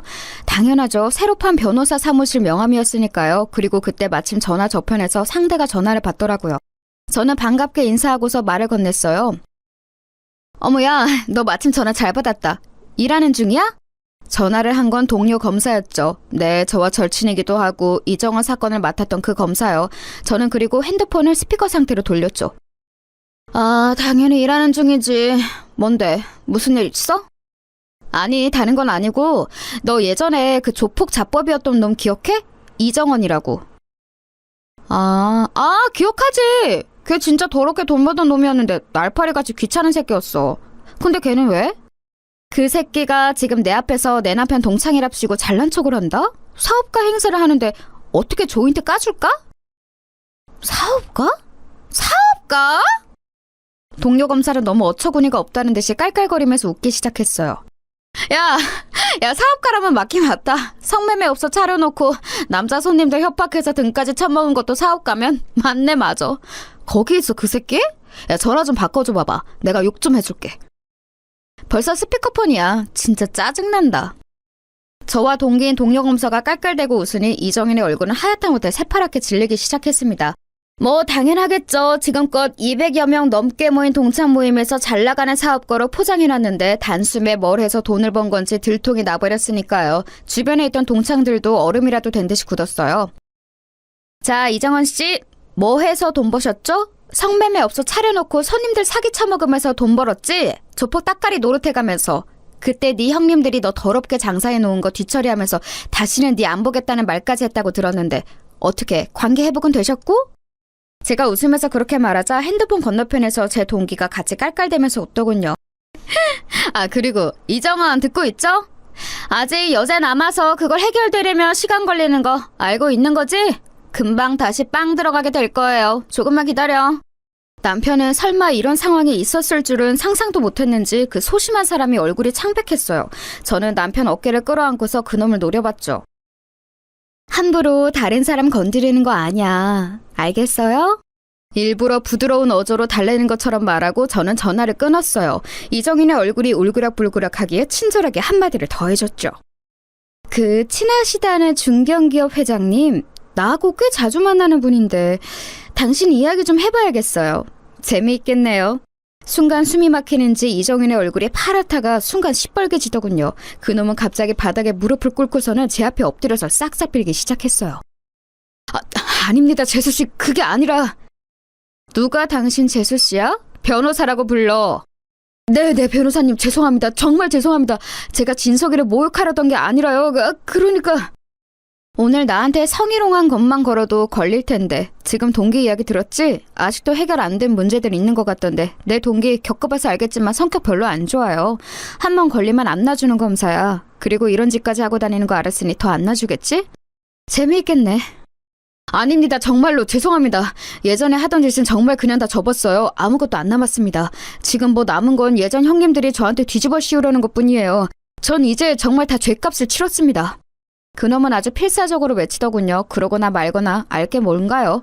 주변을 둘러보니 분위기가 아주 끝내주더군요. 여전히 홀에 우아한 재즈 음악은 흐르고 있는데 그 넓은 홀에서 사람들이 전부 굳어서 저희를 보면서 수군대고 있었어요. 호텔의 서버와 직원들도 멀쩡한 척 움직이고는 있는데 시선이 전부 저희한테 와 있다는 게 당연히 노골적으로 느껴졌죠. 하지만 뭐 제가 잘못한 것도 아니고 범죄자 하나가 멀쩡한 사람들 노는 곳에 끼어들어와 깽판 놓으려다가 잘못 걸린 건데요 뭐. 주변이 다 멈춰서서 분위기가 어수선한데 사실 뭘 먹을 기분도 아니고 괜히 남편만 민망해질 것 같아서 저는 그냥 남편을 끌고 일어섰어요. 그럼 이정인 씨, 알아서 잘 수습하시고 저는 이만 저희 남편 데리고 가볼게요. 저는 짜증스러움을 그리 감추지도 않고 그놈한테 그렇게 말하고서 곧장 홀을 나왔어요. 남편은 멈칫거리면서도 제 뒤를 따라 나오더군요. 남편 주변에 있던 친구들도 입만 벌리고서 쳐다보느라 아무도 저희를 말리지 않았어요. 이정은 그놈만 어떻게든 저를 잡아보려고 했지만 제 심기를 거스를까봐 이도저도 못한 채로 무릎을 꿇고 있더라고요. 좀 짜증나면서도 웃기잖아요. 집에 오는 차 안에서 남편이 저한테 망설이는 목소리로 물어봤어요. 아니, 어떻게 된 거야? 자기가 어떻게 쟤를... 그리고 자기 동기가 어떻게... 저는 그래서 뭐 숨길 일도 아니니 대놓고 지난 사정을 남편한테 말했죠. 남편은 고개를 저으면서 막 웃더라고요. 사실 고등학교 다닐 때 남편은 그놈한테 꽤나 시달림을 당했다고 하더군요. 평범하고 소박한 집안에서 얌전한 모범생으로 컸던 남편은 고등학생이나 되어서 반 친구한테 괴롭힘을 당한다는 말을 차마 지배할 수가 없어서 그냥 고등학교 동안 그 괴롭힘을 묵묵히 견뎠다고 했어요. 담배를 피우는 놈이라서 담배빵도 당하고 담배 셔틀, 빵 셔틀 안 당한 게 없더라고요. 남편은 진짜 힘들었다고 하면서. 그런데 오늘도 자기를 괴롭히러 그놈이 또 온 줄 알았다고 했어요. 그게 맞기는 했을 거야. 저런 놈들 순하고 좋은 사람 냄새는 기막히게 맡아서 그런 사람만 집중적으로 괴롭히거든. 제 말에 남편은 좀 오싹한 듯한 표정을 했죠. 사실 저렇게 야비하고 비열한 잔챙이 놈들 특징이 평상시 성격 좋고 순한 사람들만 골라서 괴롭히는 거예요. 온순한 사람들은 곁에 있기 정말 좋은 이들이지만 동시에 이런 괴롭힘이 아주 약한 면도 있죠. 그래도 남편 곁에는 제가 있어서 참 다행이라는 생각이 들더라고요. 그런데 남편의 이야기를 듣고 보니 그냥 동창 모임에서 망신을 준 정도로는 제 분이 안 풀렸어요. 거의 왕따에 가깝게 몰고 학교폭력의 모든 종류의 괴롭힘을 다 당했던 것 같은데 그걸 그냥 두고 볼 수는 없지 않겠어요? 이정은 그놈도 아마 그래서 저한테 무릎까지 꿇었던 걸 거예요. 제가 그냥 이걸 뒤끝 없이 끝낼 리가 없다는 걸 본능적으로 알았던 거였겠죠. 다음날 저는 일단 알고 지내던 그 친한 중견기업 회장님께 전화를 걸었어요. 대뜸 그 이정은 이야기를 꺼냈더니 그 친구 알고 있다면서 말씀을 하시더라고요. 그래서 제가 그놈이 이러저러한 놈이고 과거에 제 동료 검사가 잡았던 조직폭력배 잔챙이 놈이라는 말씀까지 드렸어요. 그랬더니 회장님이 깜짝 놀라시더군요. 아니, 난 정말 건실한 사람인 줄 알았네. 작은 사업을 한다기에 한번 투자를 해볼까 하고 있었는데. 사기꾼의 조폭이에요. 절대 엮이시면 안 되는 놈이죠. 회장님은 알았다면서 몰랐으면 큰일 날 뻔했다고 한숨을 쉬셨어요. 왜 주변 사람들이 그런 사기꾼을 못 걸러냈나 했더니 이놈이 회장님이 골프를 치고서 그 이후 소박한 식당에서 술 한잔을 즐기신다는 걸 이용했더라고요. 골프 후에 조금 피곤도 하고 취기도 있는 상태에서 남모르는 식당 사람들과 한담 나누시기를 즐기시는데 그걸 이용해서 자기도 평범한 사업가인 양 골프를 치고 온 사람인 양 식당으로 가서 접근한 거였죠. 한참 회장님과 이야기를 나누다 보니 이놈이 아예 작정하고 접근했다는 사실을 알 수 있었어요. 식당에서 만나서 적당히 이야기 나누는 사이인 사업가를 주변 사람들이 그렇게 작정하고 신변을 알아보지는 않았겠죠. 당연히 그저 소박한 술 상대 정도로 생각하셨을 거고요. 회장님은 자기 인맥으로 소개해줬던 의원에게도 말을 전하겠다면서 전화를 끊었어요. 저는 거기에서 그치지 않고 동료 검사한테 다시 전화를 넣었죠. 법조계에 있는 사람들이 가지는 가장 큰 자산이 뭐냐고 물으신다면 저는 물론 다른 지식이나 경험도 있지만 무엇보다 인맥을 가장 먼저 꼽을 거예요. 그만큼 동기들은 서로의 일을 자기 일처럼 도와주거나 나서주고는 했었죠. 동료 검사한테 전화하니까 너무 반가워하더라고요. 그 새끼 지금 좀 이잡듯이 뒤지고 있다고 빵 다녀와서 대체 뭘 한 건지 사업가인 척 여기저기 많이 뿌려놓은 것 같다면서요.